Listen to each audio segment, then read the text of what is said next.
Innal hamdalillah nahmaduhu wa nasta'inuhu wa nastaghfiruh wa na'udzu billahi min shururi anfusina wa min sayyiati a'malina. May yahdihillahu fala mudilla lahu wa may yudlil fala hadiya lahu. Asyhadu an la ilaha illallah wahdahu la syarika lah wa asyhadu anna Muhammadan abduhu wa rasuluh. Amma ba'du. Terima kasih tuan-tuan berkumpul malam ni di depan telefon dan juga komputer masing-masing adalah untuk sesi ini. Seni Al-Quran bercerita. Baik, kita mulakan dengan satu klaim daripada Al-Quran. Allah Ta'ala sendiri. Allah Ta'ala telah pun klaim satu perkara yang penting berkenaan dengan kaedah dan seni Al-Quran bercerita. Dalam surah Yusuf, Allah Ta'ala berfirman, Nahnu naqussu alaika ahsanal qasas bima awhayna ilaika hadzal Quran. Allah Ta'ala telah buat satu klaim yang besar. Allah Ta'ala berfirman, kami, merujuk kepada Allah, Nahnu naqussu alaika ahsanal qasas. Sesungguhnya kami, Allah Ta'ala, telah menceritakan, telah mengkisahkan kepada kamu Muhammad, ahsanal qasas. Cerita yang terbaik, yang paling baik. Bima awhayna ilaika hadzal Quran. Dengan cara Allah turunkan, wahyukan Quran ini kepada kamu. Baik tuan-tuan, ini adalah permulaan ayat 3 surah Yusuf. Jadi, dalam permulaan surah Yusuf, Allah berkata bahawa cerita yang Allah ceritakan dalam Al-Quran secara umum, terutama sekali surah Yusuf itu, secara khasnya dan secara umumnya keseluruhan cerita-cerita dalam Al-Quran, Allah memanggil cerita yang Allah cerita dalam Al-Quran melalui wahyu itu ahsanal qasas. Cerita-cerita yang paling baik, terbaik. Apa maksud cerita terbaik? Maksudnya, kalaulah kisah Al-Quran ini difilmkan, diceritakan mengikut cerita, kaedah seni, cerita yang Allah ceritakan, boleh dapat filem terbaik, boleh dapat Oscar, boleh dapat tempat pertama Festival Filem Malaysia. Lebih kurang macam itulah. Berarti Allah telah buat satu klaim bahawa cerita yang Allah ceritakan dalam Quran adalah ahsanal qisas. Cerita yang terbaik dengan cara Allah wahyukan Quran ini. Wa in kunta min qablihi la minal ghafilin.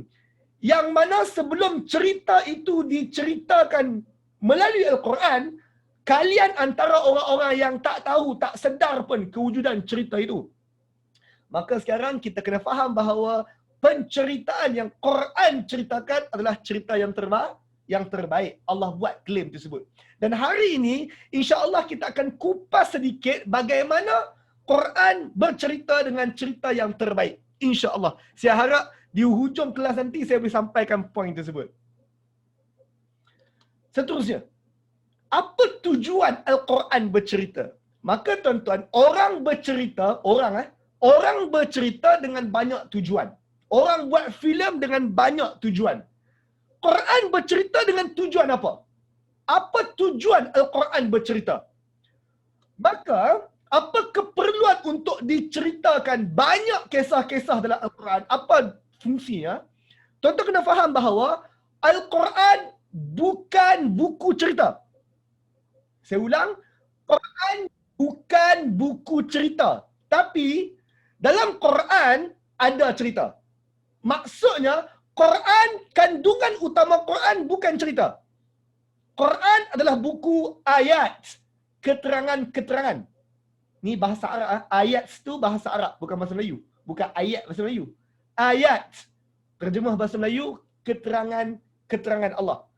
Quran bukan buku cerita. Sebaliknya, Quran adalah buku ayat, keterangan-keterangan daripada Allah. Dan antara cara Allah menerangkan adalah melalui bercerita. Jadi, apa keperluan untuk Allah bercerita? Kisah-kisah dalam Al-Quran. Mesti ada keperluan. Dan Allah tak bercerita ataupun memuatkan sebarang cerita dalam Quran. Hanya cerita-cerita yang terpilih akan Allah cerita dalam Quran. Apa tujuannya? Maka tuan-tuan, surah Yusuf, di hujung surah Yusuf, ayat 111 Allah berfirman, laqad kana fi qasasihim, sesungguhnya pada cerita mereka para nabi, pada kisah mereka yang Allah ceritakan dalam Quran ini, ibrah, ada ibrah, ada pengajaran liulil albab, untuk orang-orang yang manfaatkan akal dia, mampu guna akal dia. Maka tuan-tuan, statement itu Allah kata, kisah-kisah yang Quran ceritakan ini ada pengajaran. Untuk siapa? Untuk orang yang setelah dia mendengar, faham cerita Quran ini, dia ulil albab, dia manfaatkan akal untuk proses cerita-cerita Allah Ta'ala ini. Tuan-tuan, saya cakap secara berterus terang, Quran adalah naskah yang ilmiah, adalah sedikit heavy untuk tuan-tuan memahami Quran secara mendalam. Mendalam, kalau setakat permukaan, taklah heavy sangat. Tapi untuk mendalami Quran secara mendalam, dia satu karya yang ilmiah. Sebab tu Allah kata, lebih kita manfaatkan akal, lebih ulul albab satu orang itu, manfaatkan akal dia, dia akan nampak banyak pengajaran dalam Quran, terutama dalam kisah-kisah Al-Quran tersebut. Yang penting sekali pengajaran ni tuan-tuan, kalau kita tengah cakap pasal cerita sang kancil dengan buaya, pun ada pengajaran. Kita tengok Upin Ipin pun ada pengajaran. Tu pun cerita juga. Kalau kita tengok Avatar The Last Airbender ke, pun ada pengajaran. Kita tengok Avengers movie pun ada pengajaran. Tapi, apa beza besar pengajaran yang movie-movie buat, filem-filem buat dengan Quran cerita? Ayat seterusnya Allah kata, "Makana hadisan yuftara." Cerita-cerita yang menjadi pengajaran dalam Quran ini bukan cerita rekaan. Bukan baru buat semalam. Tuan-tuan, cerita sang kancil dengan buaya tu ada pengajaran. Tapi kita reka. Kita reka. Kura-kura dengan arnak berlumba. Kita yang reka cerita, arnak tu kalah. Padahal mungkin realitinya kalau kita buat hari ni, arnak menang. Poin dekat sini adalah, cerita yang memberi pengajaran ni, kita boleh reka cerita nak bagi pengajaran. Tapi Quran, dia tak bercerita cerita rekaan. Sebaliknya, dia cerita yang benar. Walakin taqsid allazi baina yadayh. Sebaliknya, Quran ini datang, cerita-cerita yang benar, dan Quran ini mengesahkan, membenarkan yang telah ada di sisi kalian. Maksudnya, cerita-cerita yang sudah pun kita tahu. Sebahagian cerita para Nabi ini, sebelum Quran datang, orang dah tahu sebahagiannya.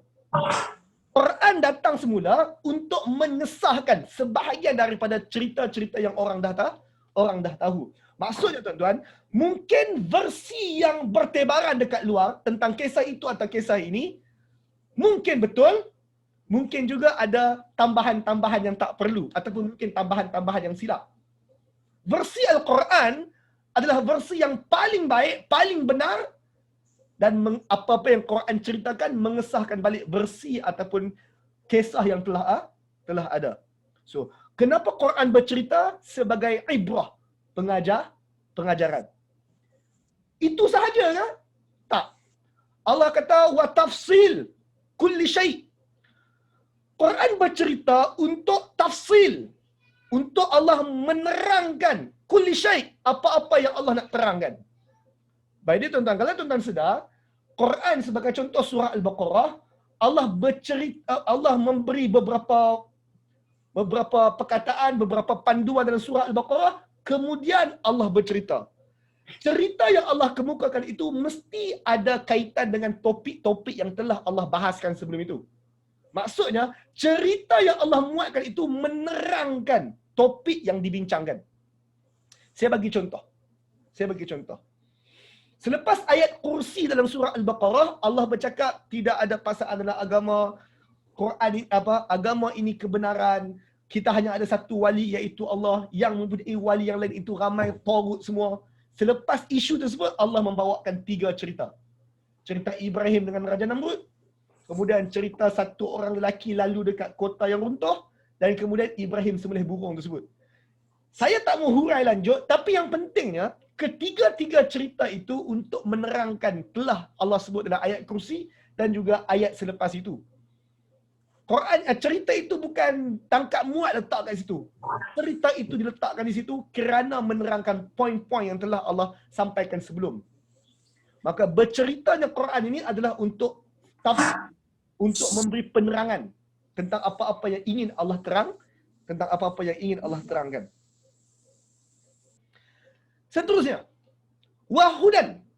cerita Quran juga adalah hudan, petunjuk. Maka tuan-tuan, cerita Quran adalah petunjuk. Kita belajar apa yang Ibrahim buat berdasarkan cerita Ibrahim. Apa yang Yusuf buat berdasarkan cerita Yusuf. Ia menjadi petunjuk. Kerana apa yang Ibrahim buat, Yusuf buat, kaum itu buat, kaum ini buat, dia menjadi pengajaran untuk kita. Sebahagian salah mereka kita jangan ulang. Sebahagian benda mereka buat, kita buat semula hari ini. Sebagai hudan, petunjuk. Motif Allah bercerita adalah untuk hudan, petunjuk. Warahmah, dan juga untuk kasih sayang. Allah bercerita untuk kita satu bentuk kasih sayang. Tuan-tuan, otak kita ni ada banyak cerita sangat masuk. Baru-baru ni masuk cerita Mulan dalam otak kita. Tuan-tuan, lepas tengok cerita Mulan dapat apa? Tuan-tuan, saya tak tahu, mungkin tak dapat apa pun. Tapi tuan-tuan, kalau mendengar cerita Quran dapat rahmat, dapat kasih sayang. Cerita Mulan, kita tak tahu pun tak apa. Cinderella tak tahu pun tak apa. Avengers tak tahu pun tak apa. Tapi kisah Yusuf, kau kena tahu. Dengan kita tahu kisah Yusuf, dengan kita tahu kisah Musa, dengan kita tahu kisah Adam dan Iblis, kita dapat rahmah, kasih sayang. Liqaumin yu'minun, untuk orang-orang yang beriman terhadap kisah tersebut. Maka Allah bagi penerangan, Allah bagi petunjuk, Allah bagi kasih sayang melalui cerita-cerita ni. Tapi siapa yang akan dapat penerangan, petunjuk dan kasih sayang ini? Hanya untuk orang-orang yang yu'minun. Orang-orang yang beriman sahaja dengan cerita-cerita tersebut. Maka sekarang tuan-tuan, kesimpulan, apa tujuan Allah bercerita kisah-kisah dalam Quran? 4 benda. Ibrah, tafsil, hudan, rahmah. 4 benda. Dan yang penting sekali, kelebihan kisah Quran adalah ini bukan kisah yang baru direka-reka, ia kisah dulu, kisah yang klasik, contoh klasik. Ini bukan kisah reka-rekaan, ini kisah benar. Ini kisah benar. Maka kebanyakan generasi-generasi sebelum, tuan-tuan, kisah yang nak dimuatkan dalam Quran mesti kisah tu penting. Kalau ada satu orang derhaka ke Allah dekat penjuru hujung kampung sana, belum tentu Allah akan rekodkan cerita dia masuk Quran. Ataupun ada orang yang sangat taat kepada Allah di penjuru kota sana, belum tentu kisah dia masuk dalam Quran. Tapi ada beberapa orang yang soleh kisahnya ada dalam Quran, dan ada beberapa kelompok yang ingkar kisahnya ada dalam Quran. Surah Qaf ayat 36. Allah berfirman, "Wa kam ahlakna qablahum min qurn." Dah berapa banyak dah sebelum kalian ni ada generasi-generasi yang banyak.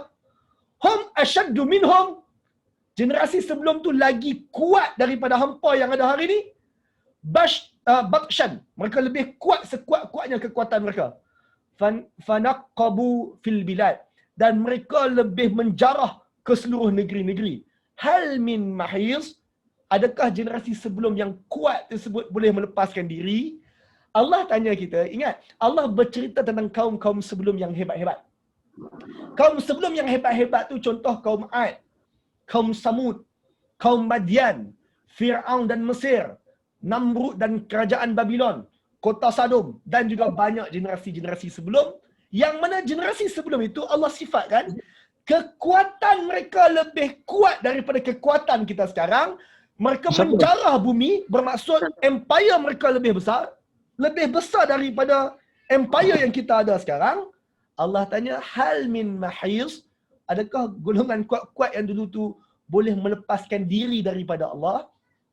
So kalau tak boleh, kalau orang dulu hak lebih kuat pun tak boleh, setakat kita yang tinggal dekat Shah Alam, tinggal kat Terengganu, tak boleh compare lah. Surah Sabah ayat 45 Allah berfirman, wa kazzabal ladzina min qablihim. Generasi sebelum yang kuat-kuat tu, generasi sebelum, mereka mendustakan apa yang sampai kepada mereka. Quran sampai kepada kita, Quran ataupun wahyu pernah sampai kepada generasi sebelum. Mereka mendustakan. Wa ma balaghu mi'syar ma atainahum. Dan mereka ni, mereka dalam ayat ni merujuk kepada Quraisy, sebab ayat ni turun untuk Quraisy dulu. Mereka yang ingkar kepada Allah hari ni, termasuk kita, kalau kita ingkar juga, ma balaghu mi'syar min atainahum. kita tak dapat 1/10 daripada apa yang orang dulu dapat. Kita tak kaya macam orang dahulu kaya. Kita tak ada empire besar macam orang dulu empire besar. 1/10 daripada orang terdahulu pun kita tak ada.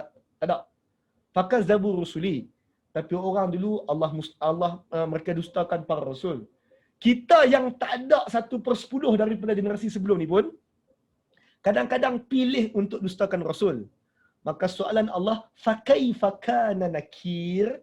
Bagaimana kesan bila Allah murka, bila aku murka? Tuan, kita tahu kesannya apabila kita tadabbur, study tentang kisah generasi sebelum. Kalau kita tak study kisah kaum Ad, kaum Samud yang Allah musnahkan, kaum Nuh, kota Sodom yang Allah musnahkan, Fir'aun, Namrud yang Allah musnahkan, kalau kita tak study, kita tak boleh jawab pun fakaifa kana nakir. Bagaimana kesan kemurkaan aku?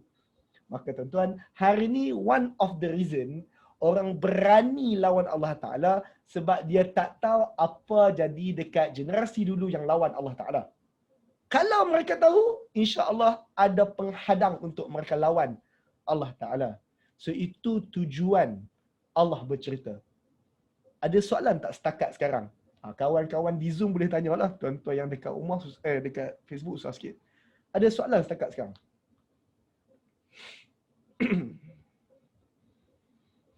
54 orang ikut di Zoom. Terima kasih. Tak ada soalan, kita move on. Seterusnya tuan-tuan, kita bercakap tentang isu watak utama. Watak utama. Quran ini siapa watak utama? Sebab Quran ada bercerita. Siapa watak utama cerita dalam Quran? Sebab kalau saya tanya tuan-tuan, siapa watak utama dalam 7 hari mencintaimu? Tuan-tuan boleh jawab watak utama dia siapa? Kalau saya tanya, siapa watak utama dalam Avengers? Tuan-tuan boleh jawab. Hawkeye lah, Thor lah. Tuan-tuan boleh jawab satu-satu. Soalan dia, siapa watak utama cerita dalam Quran? Siapa watak utama? Maka tuan-tuan, surah Ahzab ayat 7. Allah bagi tahu kita, wa iz akhazna minan nabiyyina mitsaqahum. Ketika kami Allah ambil mitsaq, perjanjian setia daripada para nabi. Semua para nabi Allah ambil perjanjian setia. Wa minka, terutama sekali daripada kamu. Kamu tu adalah Nabi Muhammad. Wa min Nuh, juga daripada Nuh, wa Ibrahim, wa Musa, wa Isa ibnu Maryam. Kami Allah Ta'ala ambil perjanjian setia daripada para nabi, semua nabi. Terutama sekali daripada kamu Muhammad, daripada Nuh, daripada Ibrahim, daripada Musa, daripada Isa anak Maryam, wa akhadna minhum mitsaqan ghaliza. Kami ambil perjanjian setia yang teguh. Jadi tuan-tuan, kenapa dalam banyak-banyak nabi yang Allah nak highlight, Allah sebut 4 nama termasuk Nabi Muhammad. Nabi Muhammad dia tak sebut nama, tapi tak apalah, tutup saat Nabi Muhammad ni 4 nama. Iaitu Nuh, Ibrahim, Musa, Isa. Untuk pengetahuan tuan-tuan, 4 rasul ini, 4 nabi ini adalah watak utama dalam Quran. Surah Ahzab ayat 7, 4 nabi ini adalah 4 watak utama dalam Quran. Tak cukup dengan itu, surah Asy-Syura ayat 13. Kenapa 4 nabi tadi watak utama? Jom kita tengok Asy-Syura ayat 13, apa Allah sebut. Allah kata, syara'a lakum minad din. Allah syariatkan untuk kalian, kalian adalah kita.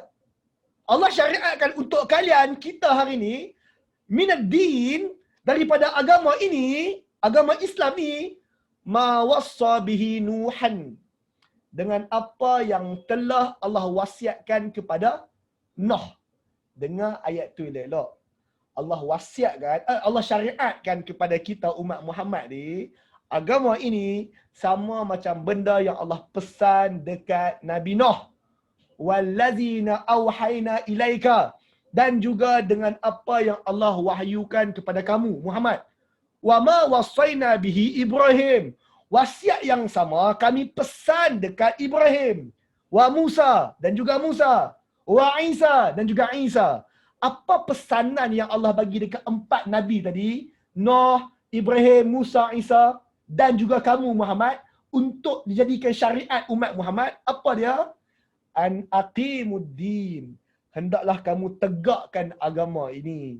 4 nabi tadi termasuk Nabi Muhammad, Allah pesan dekat 4 nabi termasuk Nabi Muhammad dan juga umat Muhammad untuk mensyariatkan agar agama Islam ini ditegakkan. Wala tatafarraqu fi. Jangan berpecah daripada agama yang satu ini. Sekarang tuan-tuan, kawan-kawan di Zoom, saya nak panggil ramai sangat. Saya pun tak tahu tuan-tuan familiar ke tak familiar. Saya panggil kawan-kawan yang saya kenal dulu lah. Kak Azwar. Oh, Kak Azwar. Saya. Baik, Kak Azwar. Kak Azwar antara yang ikut kelas saya selalu, sebab tu saya panggil nama dia. So, Kak Azwar, saya nak tanya. Ayat ni Allah kata, Allah syariatkan kepada kita benda sama yang Allah wasiatkan kepada 4 Nabi sebelum. Iaitu tegakkan agama ni. Soalan saya. Nabi sebelum agama apa? Agama Islam. Jawapannya Nabi sebelum agama Islam. Ayat ni lah bagi tahu. Dan bukankah ayat lepas tu Allah kata wala tatafarraqu fi, jangan kalian pengikut 5 nabi ini termasuk Muhammad berpecah daripada pesanan agama itu. Kesimpulan tuan-tuan, bila kita membaca kisah Nabi sebelum, terima kasih Kak Azwar. Bila kita baca kisah Nabi sebelum, ketahuilah bahawa kita bukan tengah baca kisah tentang orang lain. Sebaliknya, kita tengah baca kisah tentang tokoh agama kita sendiri. 5 Nabi, tolak Muhammad tinggal 4.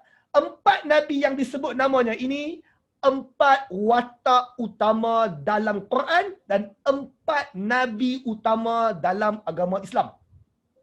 Jelas? Apa trademark 5 Nabi termasuk Muhammad ni? Jadi tuan-tuan, kita ada satu istilah untuk 5 Nabi ni termasuk Muhammad. Nuh, Musa, Isa, Nuh, Ibrahim, Musa, Isa dengan Muhammad ni ada satu nama kita bagi. Apa nama dia? Kawan-kawan Zoom boleh beritahu? Ulul Azmi, Ustaz. Ulul Azmi. Kita panggil Ulul Azmi. 5 Rasul ini kita panggil Ulul Azmi. Kenapa sebut Ulul Azmi? Sebab surah Al-Ahqaf ayat 35 Allah kata, Fasbir kama sabara Ulul Azmi minar Rasul. Kamu Muhammad, sabar macam Rasul-Rasul Ulul Azmi tersebut. Maka tuan-tuan, Rasul-Rasul Ulul Azmi, Rasul-Rasul yang ada keazaman yang kuat ini, adalah 4 Rasul tadi dan Nabi Muhammad diarahkan untuk belajar daripada mereka. Macam mana nak belajar daripada mereka? Studilah kisah mereka yang Quran sampaikan. Maka sekarang, kita pun kena study kisah Quran yang Quran sampaikan. Sebab apa? Sebab kita pun nak contohi Muhammad yang mana Nabi Muhammad mencontohi 4 Rasul Ulul Azmi yang sebelum. Maka sekarang, kalau saya tanya tuan-tuan, Abang Nan, alang-alang Abang Nan dari situ, jawab WhatsApp Abang Nan. Abang Nan daripada Kedah, dia ikut kelas saya juga. Mungkin ada orang Kedah lain kat sini. Okey Abang Nan. Ya. Apa saya tanya tadi? 5 Rasul, tolak Nabi Muhammad, 4 Rasul yang kita baca tadi, 4 Rasul ni watak utama. Jadi, Rasul yang lain, Nabi yang lain, macam Yusuf, Ismail, Idris, kalau yang 5 ni watak utama, yang lain-lain tu tak? Yang lain adalah Rasul. apa dia bang? Apa status Nabi-Nabi lain tu? Rasul lah, Ustaz. Yalah Rasul. Soalan saya, kalau 4 Nabi ni kita panggil watak utama dalam Quran, so Nabi-Nabi lain tu watak apa? Watak kedua, Ustaz. Mereka watak sampingan lah. Mereka bukan watak utama, mereka watak sampingan. Apa maksud mereka watak sampingan? Maksudnya, 4 Nabi tadi tuan-tuan, kisah mereka diulang-ulang dalam Quran. 4 Nabi tadi. Tapi Nabi-Nabi lain, kisah mereka mungkin disebut hanya sekali, ataupun mungkin hanya disebut 2 kali, itu pun pendek-pendek saja. Tapi 4 Rasul tadi, kita boleh buat kelas 5-6 hari bincang 4 Rasul tu sahaja. Sebab kisah mereka diceritakan terlalu banyak kali dan terlalu banyak tempat, bahkan detail 4 Rasul tadi. Kalau buat poster movie tuan-tuan, 4 Rasul tadi duduk muka depan. Rasul-Rasul lain tu mungkin tak keluar langsung dekat poster. Sebab mereka watak sampingan dalam Quran. Jelas? Itu maksud dia watak utama dalam Quran. Baik. Mungkin ada yang tanya, Ustaz, kenapa sebahagian pula dah, sebahagian. Ni masalah buat slide last minute. Mengapa sebahagian watak dalam kisah-kisah Quran tak disebut namanya? Wataknya ada tapi namanya tak disebut. Contoh, Imra'at Al-Aziz, isteri kepada Al-Aziz. Pasal apa tak buh nama dia? Ada orang kata nama dia Zulaika, awak Quran tak buh nama dia Zulaika. Ataupun Ratu Sabah. Ratu Sabah. Pasal apa tak tulis je nama dia Balqis? Sebab kita duk sembang-sembang nama dia Balqis. Quran tak sebut nama Balqis. Ataupun mak Nabi Musa yang letak Nabi Musa dalam bakul kat laut tu. Nama dia apa? Tak sebut. Isteri Imra'atul Fir'aun, isteri Fir'aun. Quran panggil dia dengan Imra'atul Fir'aun. Tak sebut nama pun. Surah Yasin bercakap tentang Ashabul Qaryah. Dan ada 3 rasul diutuskan dekat Qaryah tersebut. 3 rasul tu nama apa? Tak sebut pun. Pasal apa tak sebut? Jawapannya sebab nama dia tak perlu disebut. Watak dia tak dikenali pun, cerita tak ganggu. Itu sebab dia. Kenapa sebahagian watak tak disebut namanya? Sebab satu, watak itu watak sampingan. Yang kedua, kalau tak sebut nama pun, cerita tidak cacat. Cerita tidak cacat. Kalau tuan-tuan tengok movie tuan-tuan, last kali habis movie tu dia ada ending credit. Dia beritahu kata, polis 1, polis 2, perempuan 1, perempuan 2. Itu je. Dia tak tulis pun nama awak. Sebab apa? Nama tak penting. Muka macam mana tak penting. Yang penting, watak dia perlu ada sekali tu sahaja. Watak sampingan. Tapi banyak Nabi-Nabi, wataknya disebut nama. Why? Sebab dia watak utama. Watak utama. Wallahu alam. Ada soalan setakat sekarang?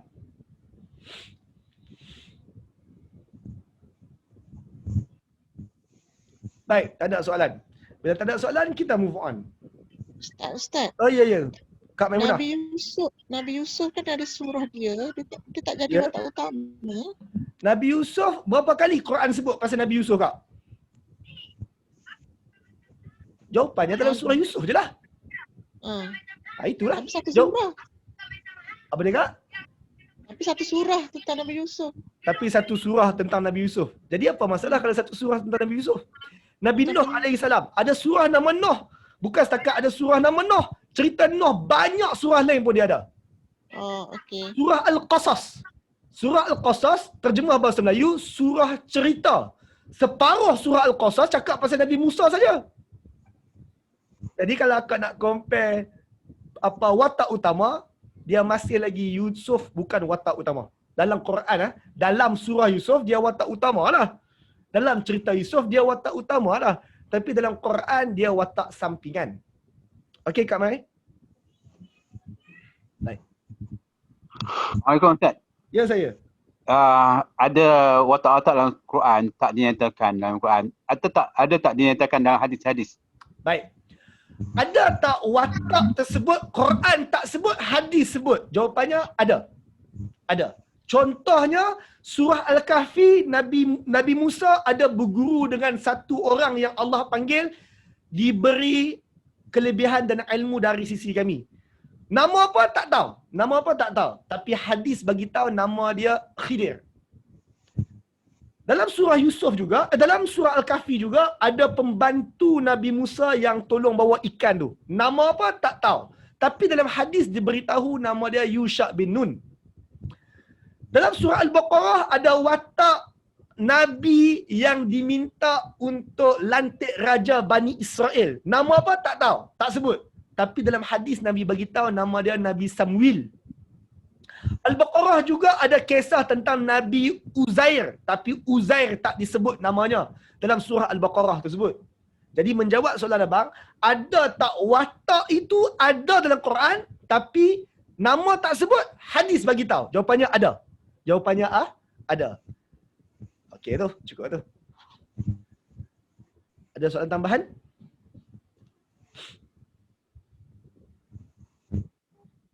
Baik, tak ada soalan tambahan, kita move on. Teknik pengulangan. Quran berulang-ulang cerita tu. Ada orang tanya, Ustaz, pasal apa sikit-sikit kisah Musa? Dekat sana lagi kisah Musa balik. Dekat sini kisah Musa balik. Lepas tu kisah Nuh. Surah sana kisah Nuh balik. Surah ni kisah Nuh balik. Cerita sama je. Setengah orang tanya, kenapa ada bahagian cerita dalam Quran diulang-ulang? Maka tuan-tuan dengar statement saya elok-elok. Jawapannya, dalam Quran, Tuhan tidak ulang cerita. Saya ulang balik. Dalam Quran, Allah tidak ulang cerita. Habis Ustaz, saya rasa Allah ulang. Sebab saya baca Quran 5-6 kali dah. Saya dapati surah ni cerita Adam, surah sana pun cerita Adam. Surah ni cerita Adam Iblis, sana pun cerita Adam Iblis. Cerita tu lah. Tak mau sujud, keluar dari syurga. Cerita tu juga. Okey, jom kita discuss. Saya ulang balik. Dalam Quran, Allah tidak ulang cerita. Sebaliknya, ini apa yang Allah buat. Jom kita study kisah Adam, pendek je. Kalau tuan-tuan nak tahu kisah Adam dalam Quran, ada 9 petikan tuan-tuan kena baca. Keseluruhan kisah Adam dalam Quran disimpulkan dalam 9 petikan ni saja. Saya tak mau cerita semua 99, tapi kita nak fokus dekat 2 yang saya highlight tu. Surah Al-Baqarah ayat 30 sampai 39, itu kali pertama Allah bercakap isu Adam dengan Iblis. Lepas tu kali ketiga yang panjang sikit Allah cakap dalam Al-A'raf 11 sampai 25. Al-Baqarah dengan Al-A'raf ni dicerita panjang lebar tentang kisah Adam dengan Iblis. Baik, sekarang kita discuss kejap. Kak Hazwani. Oh, Kak Wani, tolong saya Ustaz. Oh, Kak Hazwani tak masuk sini Ya. Ada. Kak Wani, tolong saya Ustaz.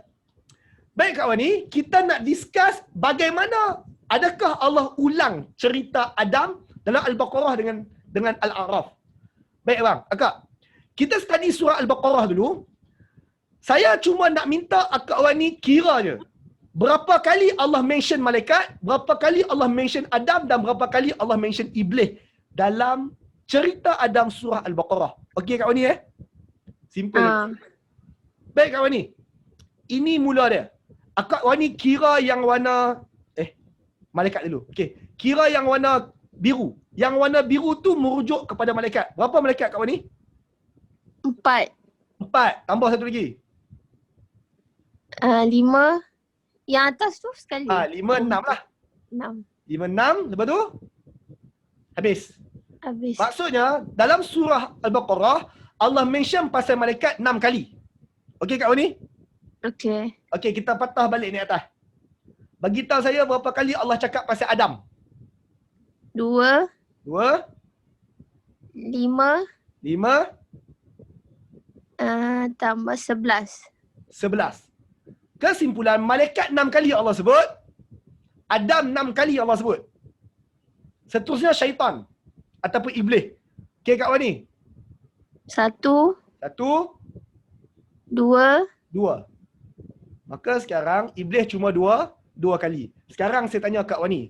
Kak Wani, dalam cerita Adam dalam surah Al-Baqarah, watak utama siapa dia? Malaikat. Adam. Jawapannya Adam. Ada 3 watak berkenaan cerita Adam dalam surah Al-Baqarah, malaikat, Adam, Iblis. Tapi watak yang paling Allah tekankan adalah Adam. Kesimpulan, Adam watak utama dalam surah Al-Baqarah. Maka ada orang kata, Ustaz, cerita Adam Iblis ni Allah ulang dalam surah Al-A'raf. Okey, jom kita semak surah Al-A'raf. Sama Kak Wani, kira malaikat berapa, Adam berapa, Iblis berapa. Kak Wani, malaikat ada berapa Kak Wani?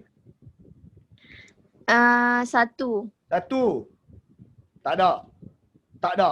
Kesimpulan? 1. Cerita Adam A'raf, malaikat cuma 1. Sekarang patah balik, kira Adam. Apa Kak? 1. 2. 2. Tak ada. 4. 5 Kak. 4. Sorry, 4. Kesimpulan, Adam ada berapa kali? 4 kali. Kita patah balik. Kira syaitan ataupun iblis. Kira Kak? 8. 8. 11. 11. 14. 14, 15. 15. Kesimpulan agak, dalam yang dikatakan Allah ulang balik ni, surah Al-A'raf, siapa watak utama yang Allah tekankan? Iblis. Iblis watak utama. Kesimpulan, menjawab soalan kenapa Allah ulang banyak kali. Jawapannya Allah tak ulang. Bila kita compare kisah Adam dalam Al-Baqarah dan dalam Al-A'raf, dalam surah Al-Baqarah Allah tekankan cerita itu, tapi Allah tekankan watak Adam selaku watak utama. Dalam surah Al-A'raf cerita yang sama, tapi Allah tak highlight apa sudut pandang dan watak Adam. Allah highlight watak Iblis. Dalam surah Al-A'raf, Adam tu watak sampingan, Iblis watak utama. Saya nak bagi tuan-tuan faham, lebih kurang hari ni, saya tanya Kak Wani, Al-Baqarah dengan Al-A'raf, cerita ni, dia cerita tentang orang yang sama lah kan? Cerita yang sama kan? Betul ya? Cuma Allah highlight watak berbeza. Maksudnya dalam drama hari ni tuan-tuan, lebih kurang dalam Al-Baqarah Allah highlight cerita pasal Batman, tapi dalam Al-A'raf Allah highlight watak Joker. Saya tanya, dalam cerita Batman ada Joker tak? Ada. Tapi Allah dia watak sampingan. Allah tak highlight. Dalam cerita Joker ada Batman tak? Ada. Tapi dia watak sampingan. Joker watak utama. Jadi saya tanya Kak Wani. Ulang ke? Tak ulang. Allah tak ulang. Allah cuma bagi perspektif berbeza. Dan dalam Quran, 9 kali Allah bercakap tentang Adam di 9 tempat. Ketahuilah Allah tak ulang. Kalau tuan-tuan baca satu-satu, tuan-tuan akan dapati bahawa setiap kali tuan-tuan jumpa balik kisah Adam, sama ada maklumat baru, perincian baru di mana-mana, ataupun Allah ada komentar baru di mana-mana. Allah tak ulang cerita. Sama ada cerita Adam ataupun cerita Nabi lain, Allah tak ulang. Jelas? Alhamdulillah. Terima kasih Kak Wani. Ya, sama. Ada soalan setakat sekarang?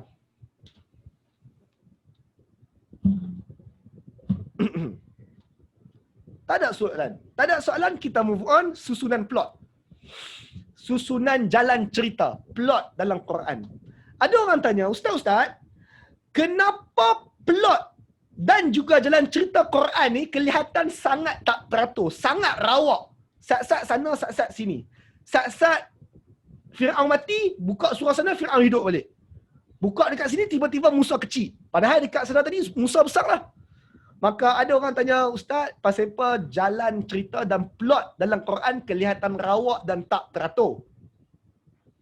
Maka sekarang, Nuha. Oh, Nuha.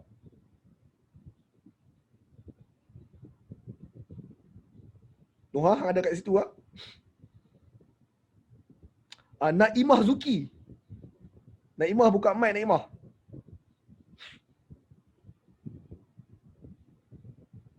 Naimah Zuki pun tak muncul tak? Kak Lin Basri. Ya Ustaz. Baik, Kak Lin. Soalan, Kak Lin pernah tengok Star Wars kot? Sebab Kak Lin zaman Kak Lin kan? Tak ingat dah Ustaz. Tak ingat, tapi pernah tengok lah. Tak ingat pun pernah tengok. Okey, baik. Setengah orang tanya pasal apa plot Quran tak teratur. Okey, jom kita tengok apa orang buat movie hari ni. Contoh Star Wars. Star Wars agak, kita ada apa yang kita panggil zaman Kak Lin muda dulu, kita panggil original trilogy. Jalan cerita yang asal. Original trilogy. Dia mula dengan Star Wars Star Wars, lepas tu keluar pula dekat Pawagam The Empire Strikes Back, lepas tu keluar pula dekat Pawagam Return of the Jedi.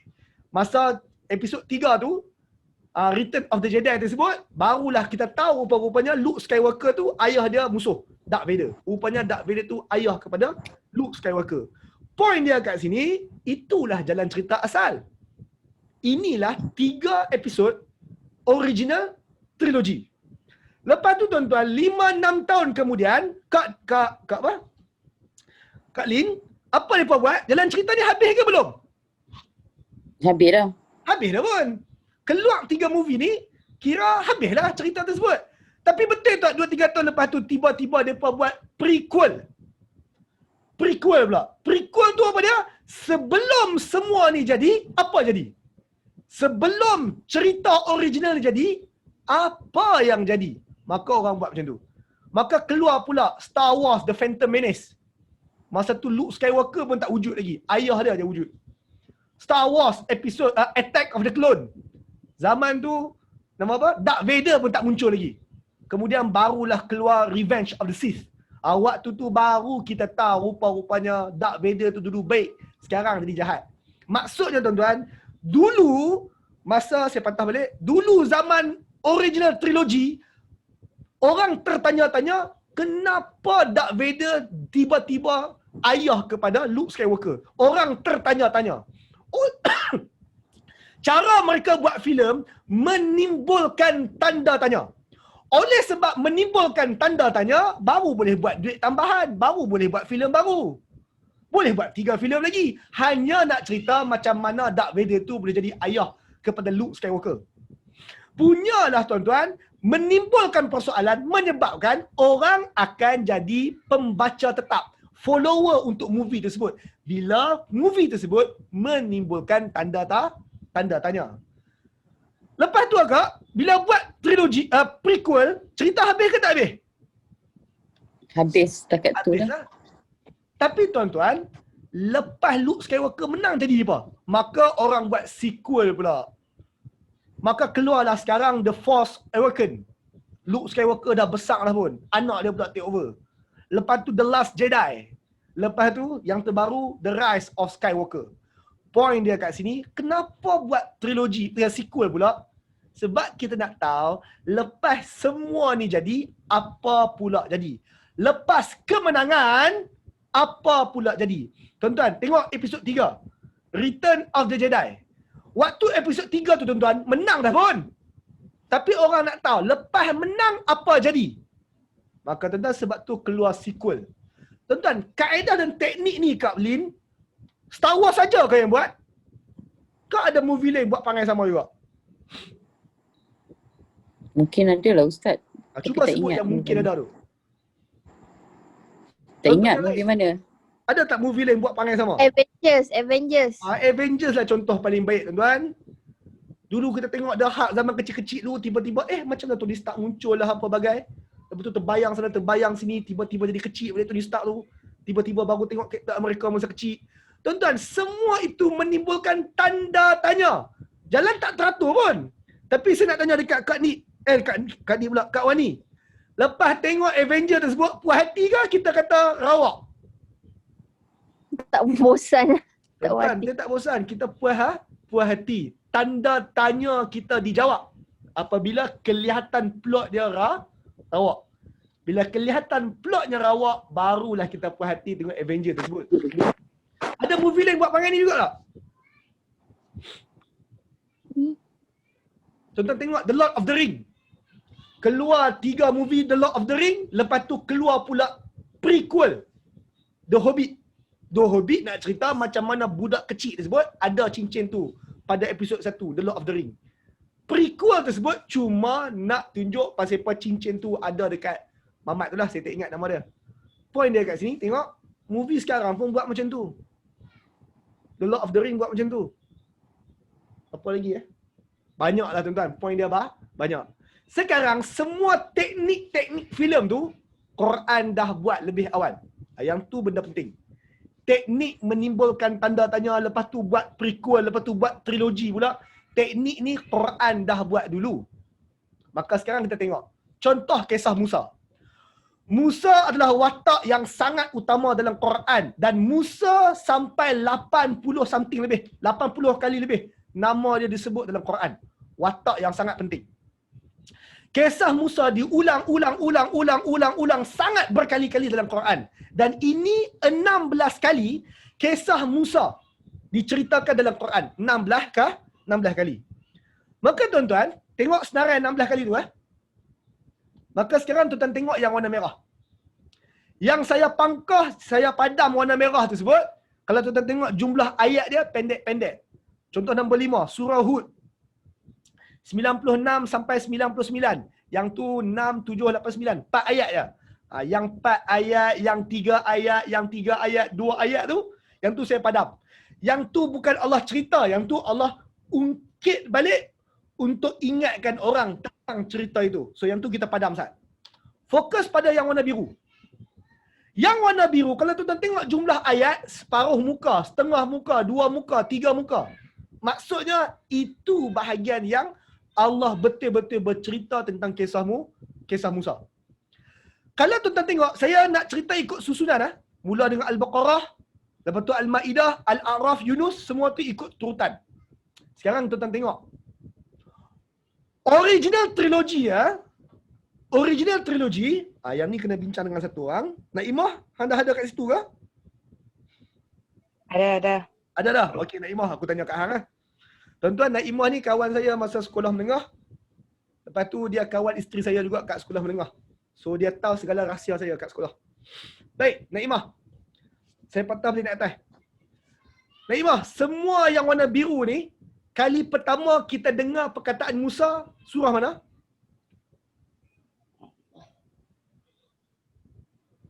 Surah apa? Kali pertama kita jumpa perkataan Musa dalam Quran, surah mana? Aku susun Yang lembu sami gitu kan? Al-Baqarah tak silap. Al-Baqarah lah. Tuan-tuan, saya susun tu ikut turutan. Maka first time kita baca Quran, jumpa perkataan Musa dalam surah Al-Baqarah. Itu first time. Dalam surah Al-Baqarah, tuan-tuan, kalau tuan-tuan familiar tentang kisah Musa dalam surah Al-Baqarah, pelak dia sangat tak teratur. Saat Musa dekat Mesir, saat Fir'aun tenggelam, lepas tu tiba-tiba mata buta, lepas tu tiba-tiba sebelah lembu, lepas tu tiba-tiba makanan dari langit, lepas tu tiba-tiba angkat gunung, lepas tu tiba-tiba macam-macam. Macam-macam ketiba-tibaan. Point dia, surah Al-Baqarah itu adalah original trilogi untuk kisah Musa. Original. Untuk kisah Musa dalam Al-Baqarah, tuan-tuan, Allah tak bercerita penuh kisah Musa, tapi Allah bagi ringkasan plot. Kalau movie hari ni, tuan-tuan, seolah-olah Allah bagi trailer movie tersebut. Allah buat rentetan umum tentang Bani Israel sebelum laut dibelah, semasa laut dibelah, dan selepas laut dibelah. Surah Al-Baqarah, Allah bercerita umum tentang Bani Israel dan Musa sebelum, semasa dan selepas laut dibelah. Naimah, Bani Israel dianggap menang. Bani Israel dianggap menang bila, Naimah? Zaman Musa? Allah. Tuan-tuan, bila Bani Israel kata, "Yeay, kita menang." Zaman Musa. Bila, tuan-tuan? Lepas Fir'aun mati, tenggelamlah mereka menang. Dulu mereka hamba, sekarang dah merdeka, itulah hari kemenangan. Maka sekarang, rentetan surah Al-Baqarah, lepas tu kita jumpa apa-apa cerita yang berlaku sebelum laut dibelah, kita panggil prequel, cerita sebelum. Apa-apa benda yang berlaku selepas laut dibelah, kita panggil sequel, apa jadi lepas laut dibelah. Musa, Bani Israel, lepas menang ke atas Fir'aun, kira menang lah. Kira hore lah. Tapi tuan-tuan, lepas menang jadi apa? Orang nak tahu. Ingat tadi cerita Star Wars? Bila Darth Vader kalah, kira menang lah. Tapi orang nak tahu lepas menang jadi apa? Pasti Fir'aun jahat sangat. Orang nak tahu apa jadi sebelum. Macam mana Bani Israel boleh ada kat Mesir? Orang nak tahu. Maka orang nak tahu kisah sebelum. Maka tentang first time kita jumpa kisah Musa, Al-Baqarah. Allah bagi rawak. Allah bagi umum. Kemudian, Allah turunkan surah Al-Ma'idah. Surah Al-Ma'idah, dalam surah Al-Ma'idah kisah Musa, Allah tekankan tentang isu tanah yang dijanjikan. Akhirnya Bani Israel tak boleh masuk, kena hukum 40 tahun, tak ada negara. So, kisah Bani Israel tentang tanah dijanjikan tersebut, kali kedua kita baca dalam Al-Quran, surah Al-Ma'idah, itu berlaku selepas. Akhirnya orang masih tertanya-tanya, lepas laut terbelah apa berlaku? Dalam surah Al-Ma'idah kita tahu, lepas laut terbelah, mereka pergi dekat tanah yang dijanjikan. Bila masa Tuhan janji? Kita tak tahu lagi. Dia menimbulkan tanda tanya. Dekat mana tanah dijanjikan ni? Kita tak tahu. Sebab Quran belum bagi tahu. maka kita pun sambung baca Quran. Lepas tu kita jumpa surah Al-A'raf. Allah bercerita tentang fokus ketika 40 malam Musa di atas Gunung Sinai. Maka bila kita baca surah Al-A'raf, fahamlah kita lepas lintas laut bukan terus pergi ke tanah yang dijanjikan. Rupanya ada R&R dekat Gunung Sinai. 40 malam Musa dekat atas Gunung Sinai dan berlakulah itu ini atas Gunung Sinai tersebut. Kemudian kita baca Quran lagi, tiba-tiba jumpa surah Yunus. Allah bagi tahu bagaimana gerakan rahsia Nabi Musa bersama anak-anak muda Bani Israel di Mesir. Tuan-tuan dah baca 2 kali Al-Maidah dengan Al-A'raf, Fir'aun dah mati dah pun, Bani Israel menang dah pun, tiba-tiba tuan-tuan baca Bani Israel duduk kat Mesir balik. Tuan-tuan, tu nama dia prequel, imbau balik ke belakang. Apa efek dia? Efeknya adalah tuan-tuan tahu apa motivasi Bani Israel. Motivasi Bani Israel yang sampai anak-anak muda ni sanggup ikut Musa adalah sebab mereka nak pergi dekat tanah yang dijanjikan. Sekarang kita tahu. Sebab apa? Sebab kita baca Quran daripada awal. Allah bagi tahu mereka nak pergi tanah janjikan. Sebab tu bila kita baca surah Yunus, walaupun itu prequel, imbau balik masa lalu, kita tahu apa motivasi anak-anak muda ini. Kemudian kita jumpa surah Al-Kahfi. Surah Al-Kahfi cakap pasal Musa dengan Khidir. Musa tinggalkan Bani Israel nak pergi berguru dengan Khidir. Kita pun tanya, oh, rupa-rupanya masa 40 tahun Bani Israel kena pulau dengan Allah Ta'ala, tak ada pergi mana-mana tu, patut waktu tu Musa tinggalkan Bani Israel sebab kita dah baca surah Al-Maidah. Surah Al-Maidah dah bagi tahu Musa berlepas diri daripada kaum dia. Menyebabkan Musa boleh tinggal Bani Israel untuk pergi jumpa Nabi Khidir. Akhirnya kita tahu. Dengan syarat kita baca Quran step by step. Kemudian kita jumpa surah Taha. Surah Taha special sikit, tuan-tuan tengok kali lagi. Surah Taha. Surah Taha panjang. Quran, kisah Nabi Musa panjang dalam surah Taha. Hingga kan surah Taha ni, Allah cerita sewaktu Nabi Musa dekat Gunung Sinai dilantik jadi Rasul. Kemudian Nabi Musa pergi dakwah di Mesir. Dia lawan, dia buat apa-apa di Mesir tersebut. Sampailah dia menang lintas laut. Kemudian Allah fokus apa berlaku lepas 40 malam Nabi Musa dekat Gunung Sinai. Tuan-tuan nampak tak? Ada plot yang Allah ringkaskan dalam surah Taha. Ada plot yang Allah panjangkan. Dalam surah Taha, Allah cerita pasal 40 malam Nabi Musa atas Gunung Sinai. Tapi satu ayat je. Sebab apa Allah tak cerita panjang? Sebab cerita tu kita tahu dah dalam surah Al-A'raf.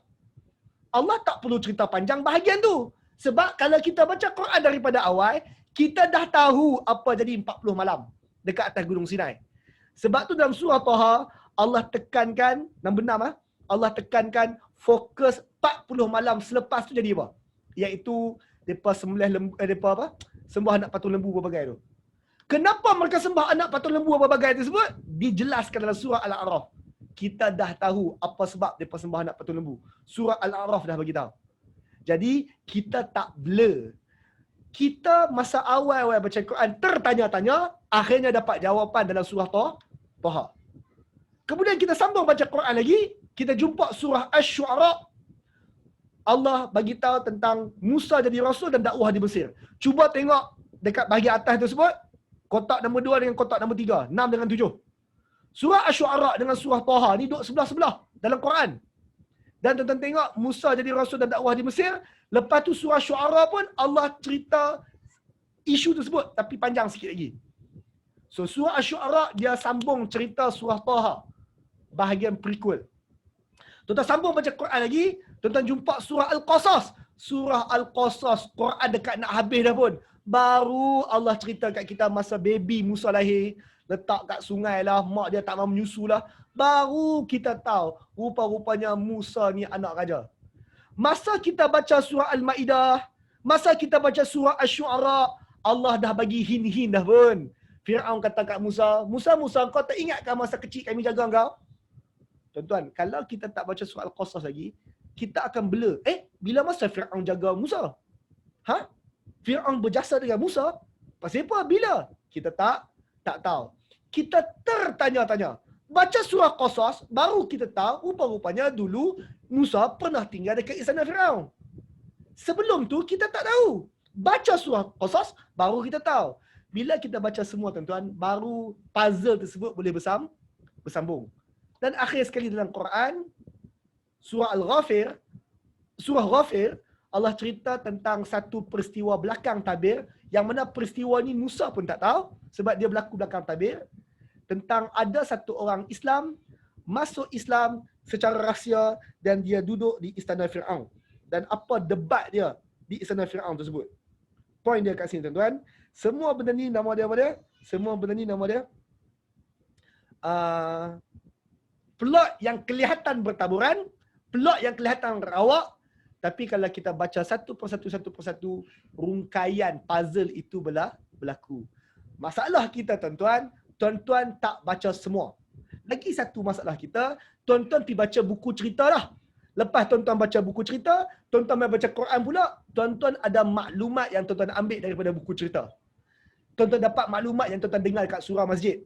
Kalaulah tuan-tuan padamkan semua maklumat yang tuan-tuan dapat kat buku cerita tersebut, tuan-tuan hanya baca konten Quran sahaja tentang kisah Musa, tuan-tuan dapat keseluruhan gambaran penuh dan tuan-tuan akan lebih menikmati kisah Musa yang kelihatan plot bertabur tersebut. Dan akhirnya tuan-tuan tengok kisah sebelum Al-Qasas, Taha, Asy-Syu'ara, Ghafir, Yunus. 5 surah yang cakap tentang sebelum ini semuanya membawa kepada peristiwa laut terbelah. Sebab tu tuan-tuan, semua kisah yang prequel nak tunjuk tentang kemenangan umat Islam, kemenangan Bani Israel sewaktu laut terbelah. Faham? Lepas menang, baru Allah cerita bagaimana mereka nak pergi dekat tanah yang dijanjikan. Ada orang tanya dekat Zoom, Ustaz, tanah dijanjikan tu dekat mana? Kita jawab hari yang lain, tapi ringkasnya Palestin lah. Ringkasnya Palestin. Tapi saya tak mau bagi jawapan pendek macam tu, walaupun saya dah bagi. Ringkasnya kita bincang hari yang lain, waktu cerita pasal Nabi Musa nanti. Wallahu alam. Maka tuan-tuan, ada soalan. Kenapa plot dia berterabur? Ada soalan?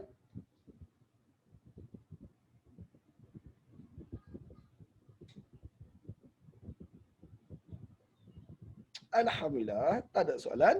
Kita move on topik seterusnya. Okay.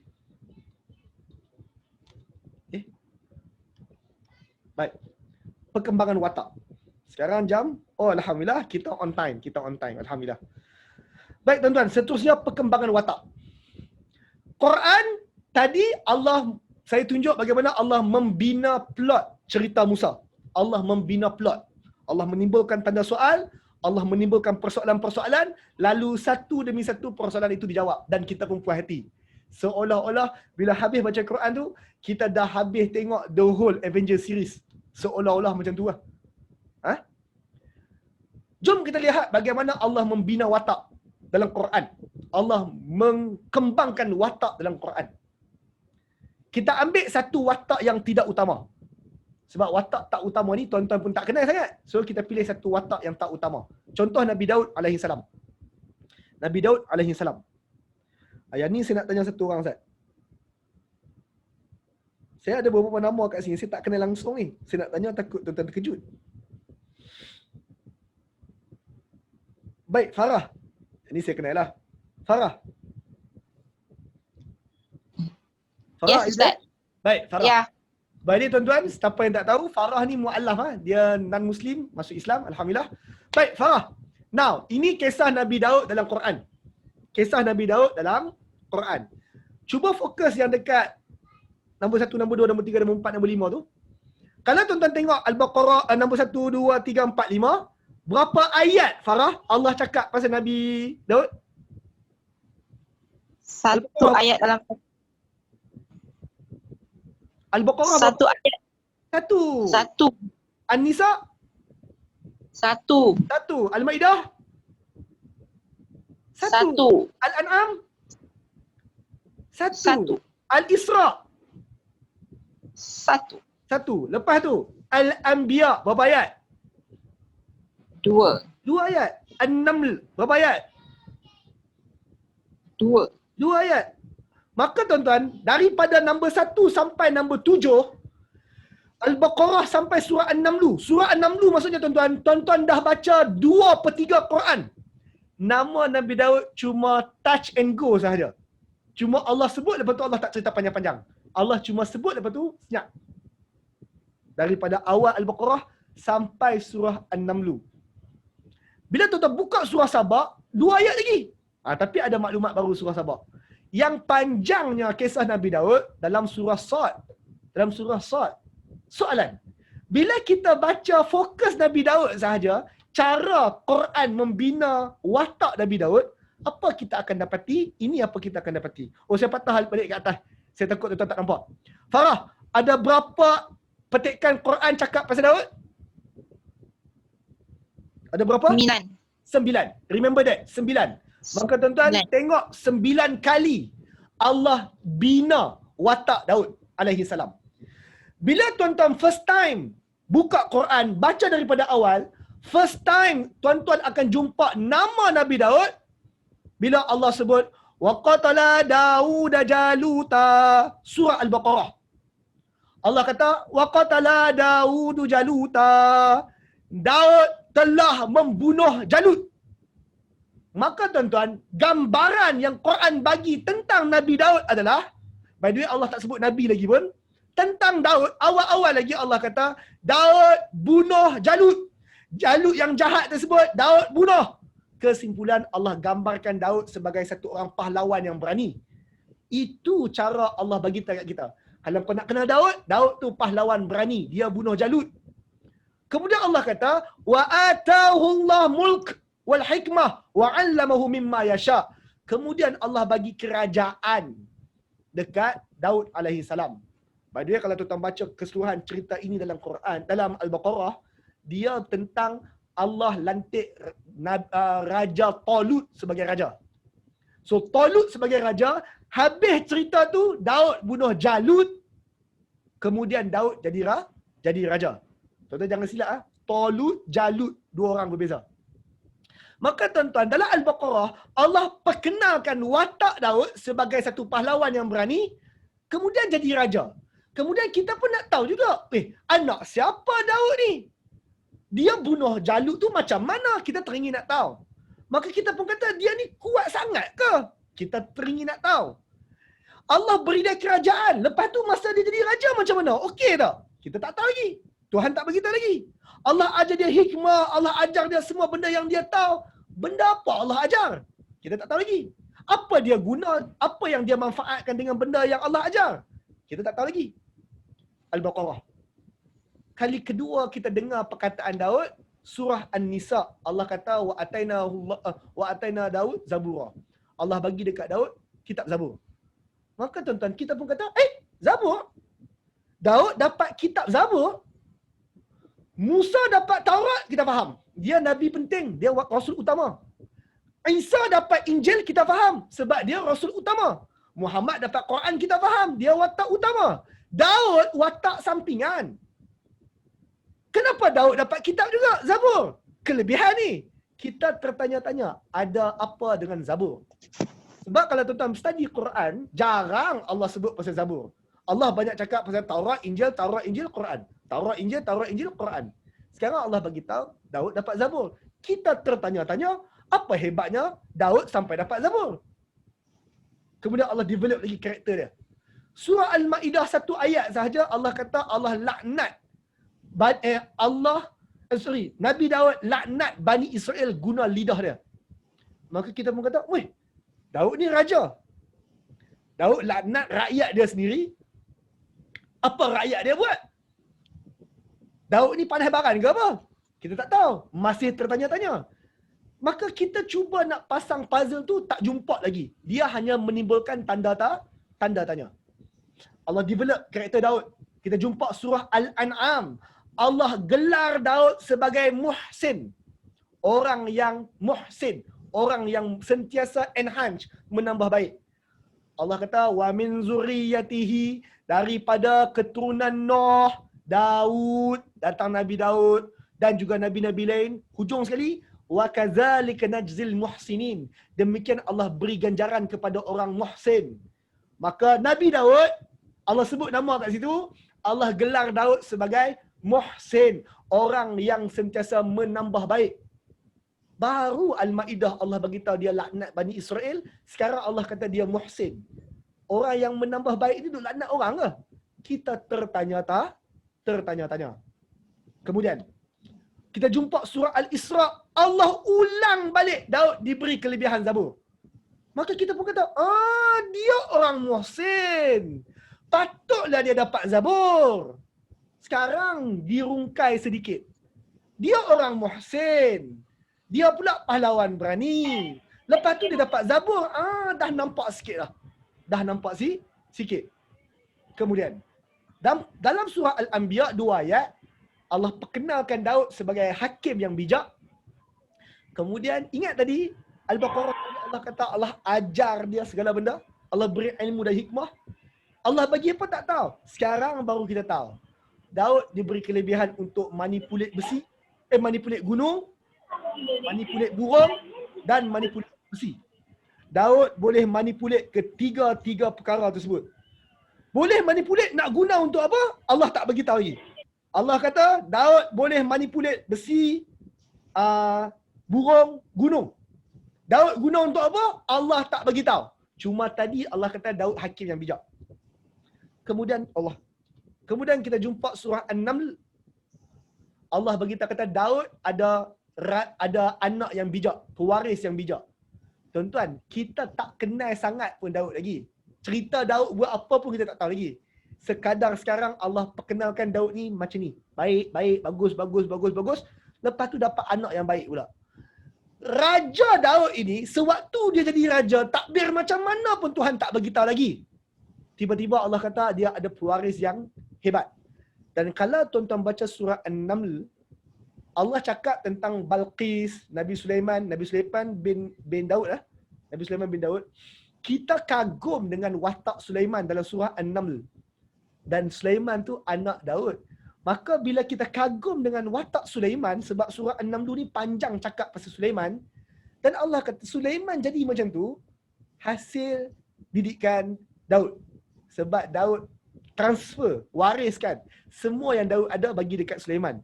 Maka kita tertanya-tanya, kalau anak hebat macam Sulaiman, ayah dia hebat terang mana yang boleh lahirkan anak macam Sulaiman ni? Kita tertanya-tanya. Jumpa surah Sabah, Allah beritahu raja yang Daud ini, pahlawan Daud ini, dia manfaatkan ilmu dan bakat dia guna gunung, besi dan burung tadi untuk perang. Surah Al-Anbiya, Allah beritahu dia boleh manipulate gunung, burung, besi. Guna untuk apa? Allah tak beritahu. Surah Sabah baru Allah beritahu dia guna untuk perang. Kenalah dengan watak dia masa Al-Baqarah dulu, dia pahlawan berani. Maka dia guna kemahiran dia untuk manipulate gunung, burung dan besi untuk dapat besarkan empire Israel tersebut, empire Daud tersebut. Surah Sabah baru kita tahu. Barulah kita faham pasal apa dia dapat gunung, dapat besi, dapat burung. Dan tuan-tuan, watak Daud diakhiri ceritanya dalam surah Sad. Panjang cerita Daud dalam surah Sad. Allah puji Daud dengan beberapa perkataan-perkataan yang baik. Allah panggil Daud sebagai hakim yang bijak. Maka dia besarkan anak dia jadi hakim yang lebih bijak. Allah kenalkan Daud sebagai sentiasa kembali rujuk kepada Allah. Apa pun dia akan kaitkan dengan Allah Ta'ala balik. Daud tak take kredit. Dia tak ambil kredit. Dia sentiasa bagi kredit ke Allah Ta'ala. Sulaiman, anak dia pun buat benda yang sama. Hasil didikan Daud. Kemudian Allah panggil Daud sebagai orang soleh. Anak dia pun dia bina sampai soleh. Di hujung cerita Daud baru kita faham kelebihan semua ni yang dia transfer ke anak dia. Ini watak hebat Nabi Daud alaihi salam. Dan Allah kata antaranya surah Sad, faghfarna lahu dzalik, Allah ampunkan Daud atas apa-apa kesalahan dia. Wa inna lahu indana lazulfa wa husnul ma'ab. Daud di sisi kami, di sisi Allah, kedudukan yang tinggi, sebaik-baik tempat kembali. Daud ahli syurga. Allah panggil. Tuan-tuan, Nabi Daud bukan watak utama. Tapi tuan-tuan, ini cara Allah develop karakter watak Nabi Daud dalam Quran, menimbulkan persoalan dan tanda tanya kita. Tuan-tuan, ini menarik. Cara Allah develop watak. Wallahu alam. Ada soalan setakat sekarang?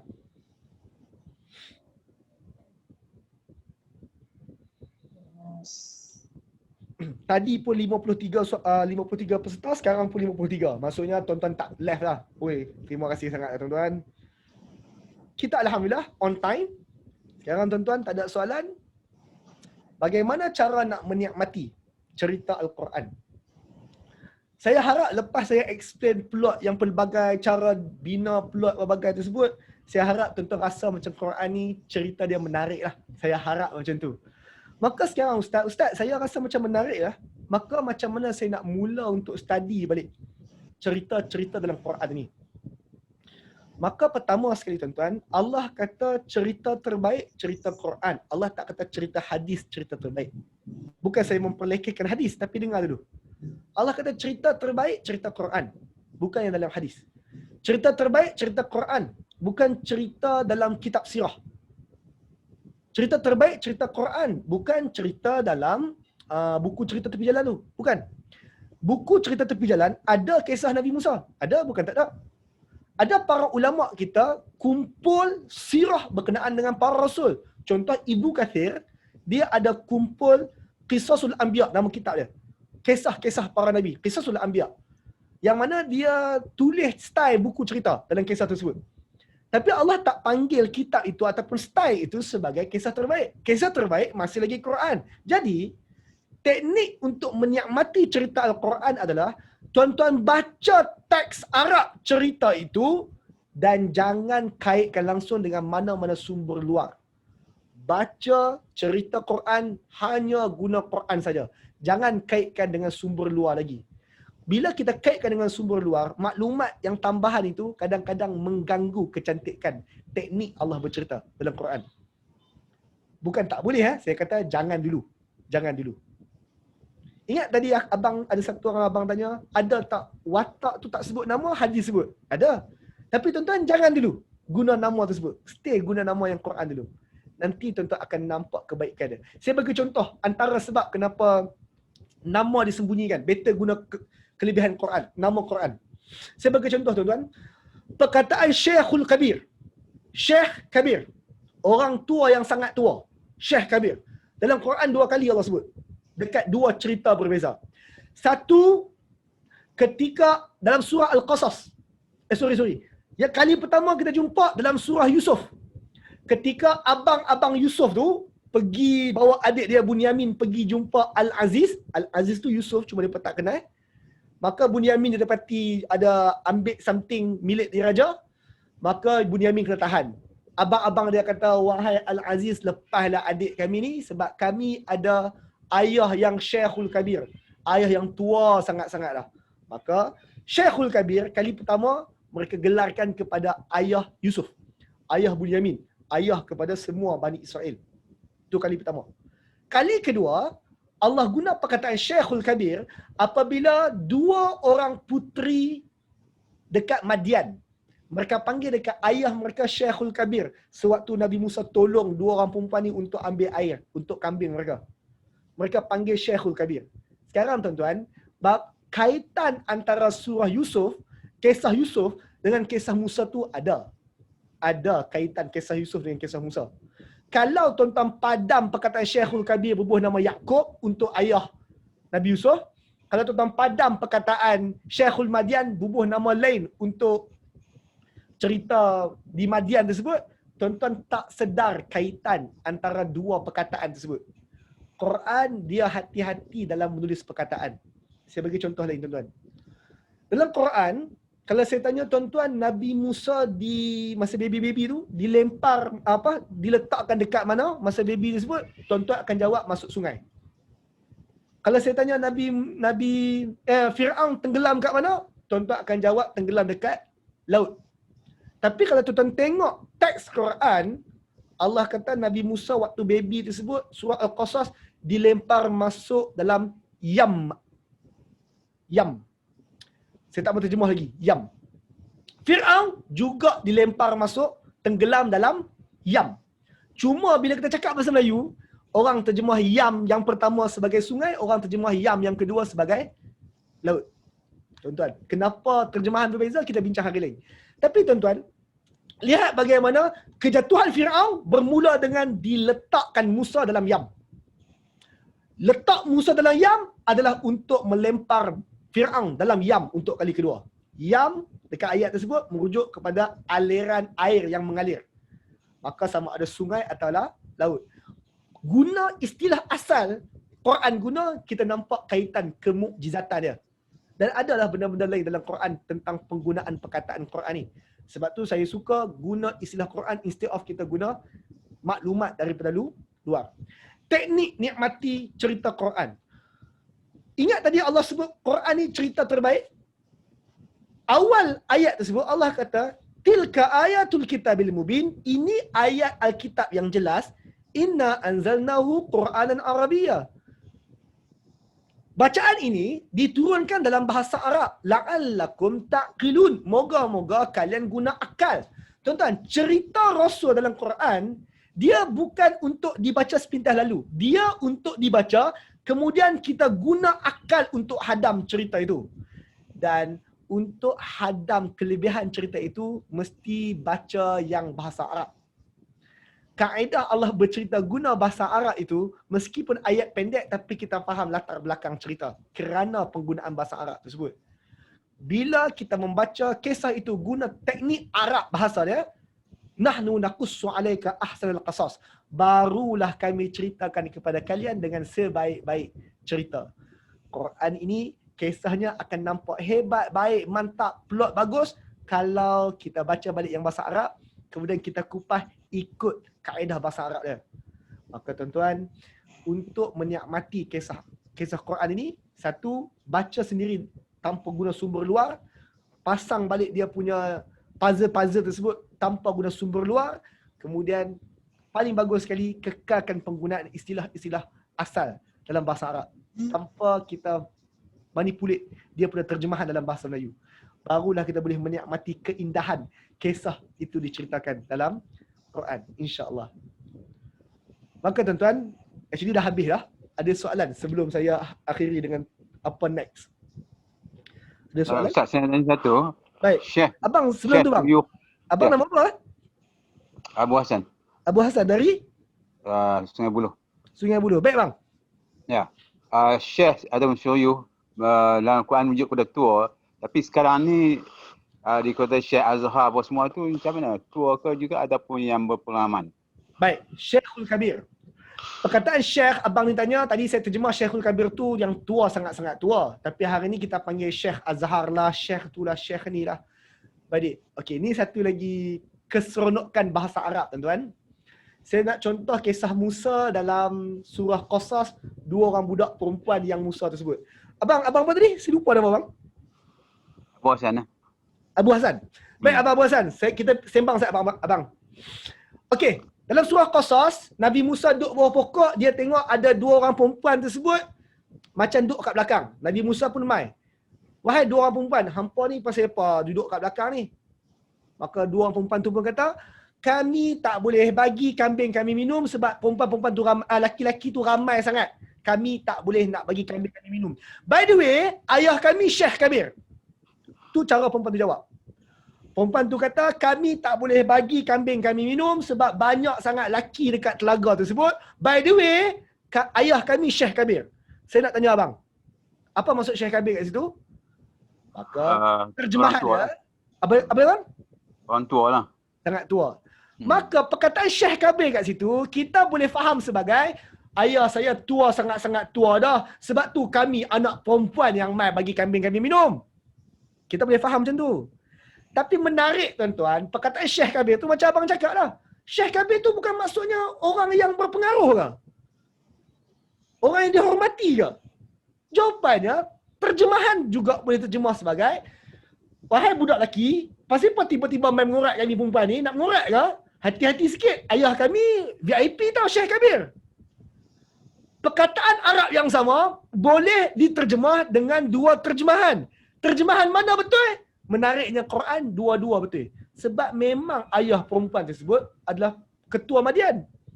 Dua-dua terjemahan betul bang. Kali kedua, kita jumpa perkataan Syekh Kabir dalam surah Yusuf. Ayah Nabi Yusuf tersebut, yang tua tersebut, mereka panggil Syekh Kabir. Sebab ayah Nabi Yusuf adalah Nabi Yaqub. Nabi Yaqub memang Syekh Kabir yang tua pun. Dan dia memang ketua kaum dia pun.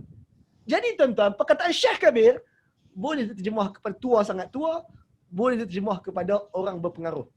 Menjawab soalan abang, itu menarik guna bahasa Quran terus. Instead of kita terjemah. Sebab kalau tuan-tuan baca yang versi terjemahan, sama ada penterjemah tu terjemah orang sangat tua, ataupun penterjemah tu terjemah orang berpengaruh. Sedangkan Quran maksudkan dua-dua. Okey bang? Okey. Alhamdulillah. Ada soalan lain? Ustaz, sorry. Ya Farah. Does it mean kita memang kena belajar bahasa Arab ke? To understand the story? Okey, adakah kita perlu belajar bahasa Arab? Jawapannya, kalau kita tahu bahasa Arab, kita akan lebih menikmati cerita itu. Bukan perlu lebih menikmati. Lebih kurang macam ni Farah. Kalau kita dengar lagu Hindustan, seronok dengar lagu Hindustan, kita enjoy. Tapi betul tak kalau kita tahu Hindustan, kita lebih menikmati? Hari ni kita boleh nyanyi lagu Korea, tak faham sepatah pun, tapi kita menikmati. Bukankah kalau kita faham lebih menikmati? Konsepnya sama lah. Kalau kita faham bahasa Arab, lebih menikmati cerita Quran tersebut. Saya bagi contoh tadi pasal Syekh Kabir kan? Ada soalan lain? Ya. Thank you Farah. Okay. Anyone? Ada soalan lain?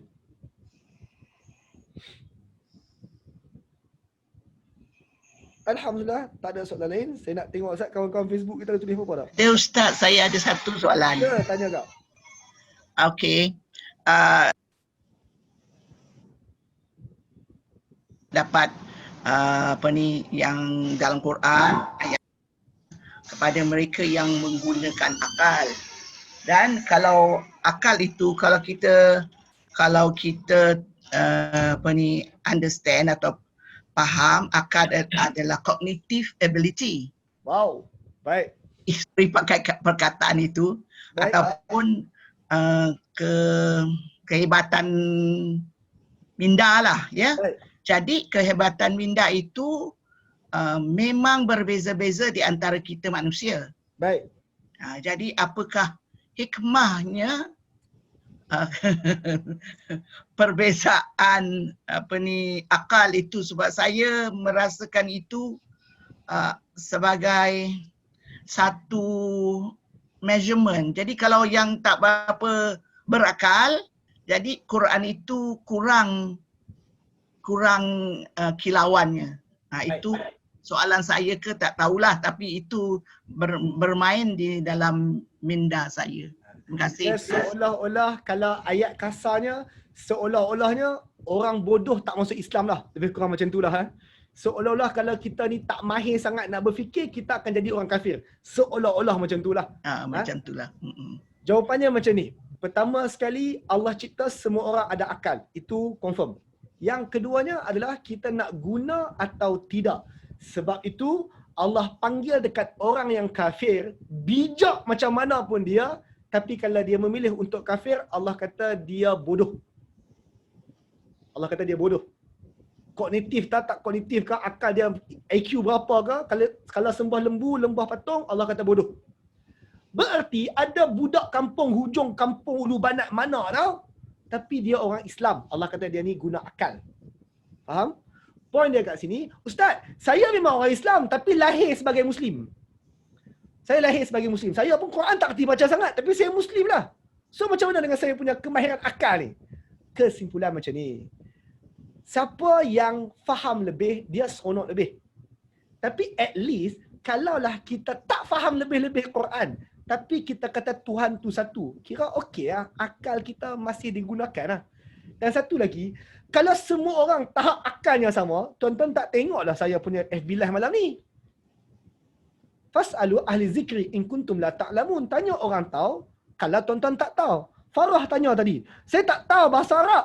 Soalan, sebelum dengar kuliah malam ni, tuan-tuan pun dah seronok dah baca pasal kisah Musa. Tuan-tuan pun kagum dah. Cuma lepas dengar malam ni, tuan-tuan akan lebih kagum. Itu je.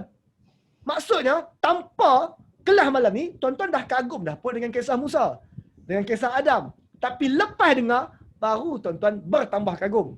Jadi, adakah dulu tuan-tuan bodoh, sekarang baru bijak? Tak. Dulu pun bijak dah. Cuma tahap dia berbeza dah. Sebab tu, ingat tadi Allah panggil dekat Musa, Muhsinin, dekat Daud. Muhsinin, bukan setakat Daud, tuan-tuan. Ramai Nabi lain, bahkan kita juga aim nak jadi muhsin. Apa muhsin? Muhsin maksudnya menambah baik. Dulu tak baik, sekarang makin lama makin baik, makin baik, makin baik. Dulu tak berapa mahir Quran, makin lama makin mahir Quran. Dulu tak berapa bijak, sekarang makin lama makin bijak. Manusia macam tu lah kak. Bukan lahir-lahir bijak terus. Saya pun belajar bahasa Arab daripada sekolah kafar, sekolah rendah belajar bahasa Arab lah. Tingkatan 1 belajar bahasa Arab lain. Sampai masuk universiti tak kerti cakap Arab pun. Tuan-tuan lepas masuk universiti nampak sikit, dapat teknik, baru reti sikit bahasa Arab. Dulu tuan-tuan karangan bahasa Arab SPM duk hafal dia pun. Sekarang baru boleh tulis balik. Sekarang baru boleh tengok Quran, faham Arab. Point dia. Dulu saya bodoh ke? Jawapannya saya rasa dulu pun saya bijak.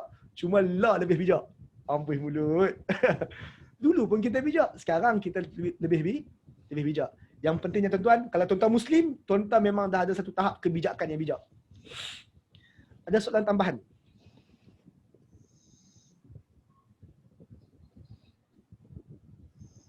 Terima kasih untuk orang yang dekat Facebook untuk komen. Alhamdulillah. So di Facebook tak ada soalan. Pendek je pun. Baik. Sekarang kita nak habis penutup tuan-tuan.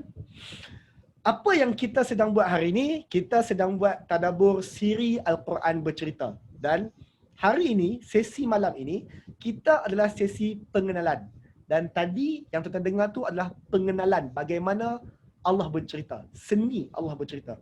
Ini adalah kelas pengenalan untuk kita di sini akan buat tadabbur siri Al-Quran bercerita secara konsisten insya-Allah. Bila kita akan buat siri Al-Quran bercerita ini kelas pengenalan, maksudnya kelas pertama adalah next round. Kita akan buat Khamis minggu kedua dan minggu keempat setiap bulan. Setiap bulan, Khamis minggu kedua dan Khamis minggu keempat, 9 malam sampai 10:30 malam macam hari ini, kita akan buat siri Al-Quran bercerita. Ustaz, siri Quran bercerita tu nak buat apa? Ini apa kita akan buat. Contoh Nabi Adam. Nabi Adam ada 9 petikan. Nak mendalami Quran ini, tuan-tuan, nak mendalami cerita ni, tadi saya sebut ada 2 cara. Sama ada tuan-tuan baca setiap petikan, lepas tu enjoy dia punya plot yang rawak tersebut, atau kita boleh susun balik jadi macam buku cerita. Kita boleh susun balik jadi macam buku cerita. Maka siri Al-Quran bercerita yang saya akan buat next round ini adalah kita bukan nak baca semua 99 petikan ayat tu, sebaliknya kita nak pick and mix, susun bagi dalam bentuk sequel.